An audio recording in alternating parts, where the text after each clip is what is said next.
Bienvenue dans cette nouvelle vidéo où nous allons voir ensemble la partie 2 de notre formation, le typage des variables.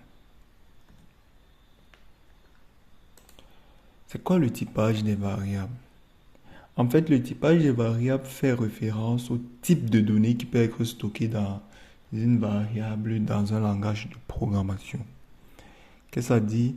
Ça veut tout simplement dire que toutes les variables que nous avons lorsque nous écrivons un programme ont un type, ont une nature.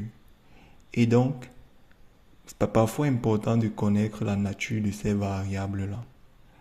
Ce qui est bien avec Python, et c'est ce que nous allons voir, c'est que Python ne nous demande pas à chaque fois de donner le type de notre variable lorsque nous voulons travailler.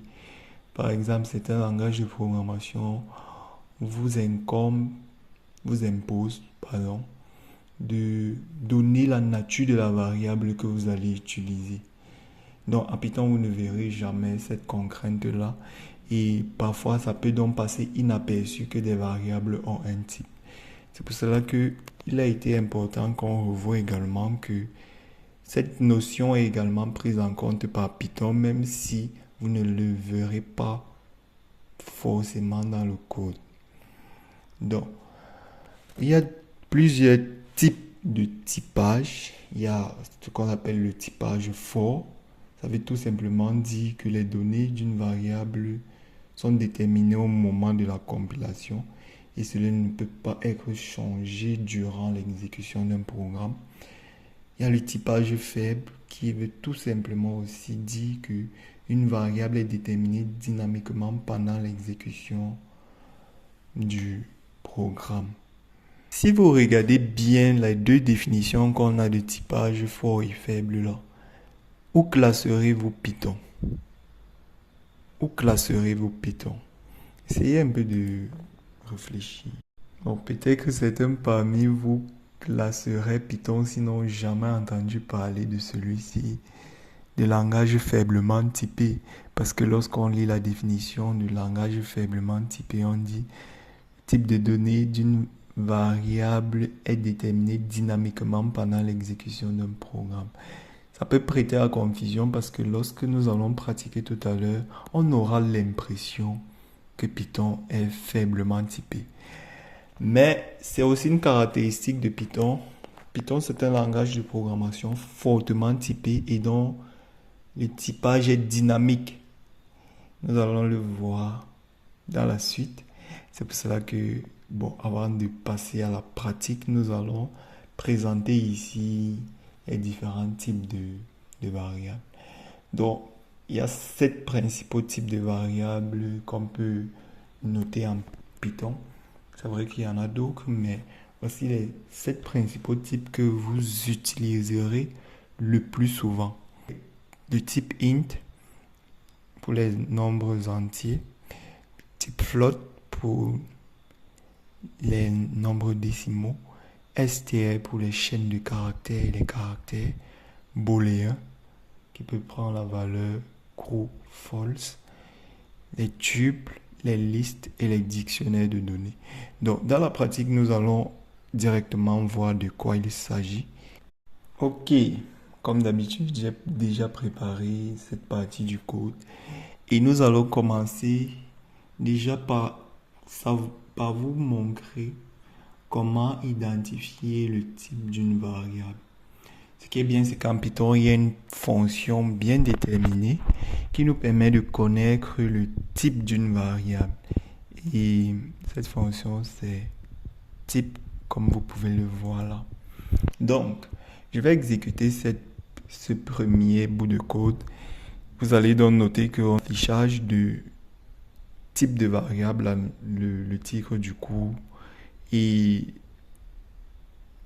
on n'aura pas l'affichage de l'icode, mais puisqu'on a ces deux instructions vers la fin, on aura l'affichage de la variable et on aura également l'affichage du type de la variable. Lorsqu'on exécute, qu'est-ce que ça donne? Ok, la variable était bien l'icode et Le type de cette variable, comme vous pouvez le voir, c'est str, une chaîne de caractères comme on venait de le voir sur la diapo tout à l'heure.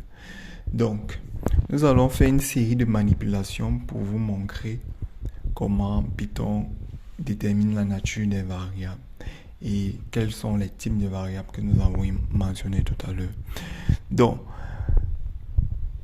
Python alloue dynamiquement de l'espace à mémoire à la variable que nous créons. J'ai créé la variable like code, la variable ma variable qui a la chaîne de caractères like code. Et lorsque je viens juste après ici, je remets ça, je fais ça en commentaire et je remets. De façon logique, lorsqu'on lit, Python comprend tout simplement que la nouvelle valeur de la variable ma variable sera crew. Donc, ce qui fait que si on exécute maintenant le code de notre programme, on va se rendre compte que la variable va afficher crew et ici, on aura le type de la variable qui sera un booléen. Donc, voilà. C'est exactement cela.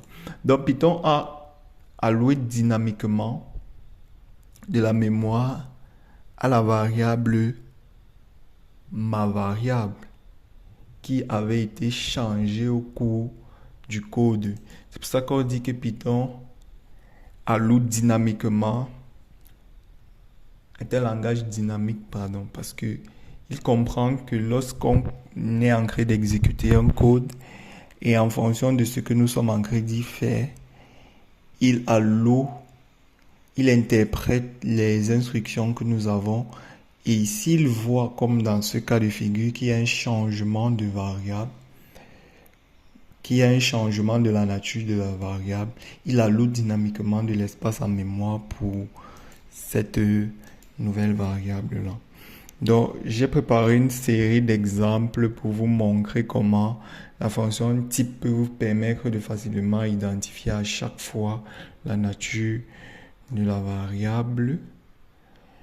Donc, je vais mettre le petit bout de code en description. Peut-être vous pourrez le tester pour pouvoir voir à chaque fois quelle est la nature de la variable. Donc, je crois qu'on va s'arrêter là pour cette notion.